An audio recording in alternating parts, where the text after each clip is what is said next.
his astig role sa Black Rider sa abot kamay na pangarap naman naghahatid ng kilig si Korean actor Kim Jisoo.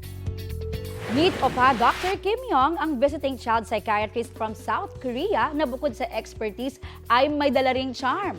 Sa unang pagkikita nila ni Doc Annalyn Santos played by Jillian Ward, malaki drama na agad ang mga eksena. Sakto dahil malungkot ang puso ni Doc Annalyn kasunod ng pag-alis ni Doc Lyndon played by Ken Chan. Tila natawa naman si Jisoo nang i-share niya sa IG ang kanyang first appearance. Kapuso, para sa mga maiinit na balita, mag-subscribe sa GMA Integrated News sa YouTube. Sa mga kapuso naman abroad, subaybayan nyo kami sa GMA Pinoy TV at sa www.gmanews.tv.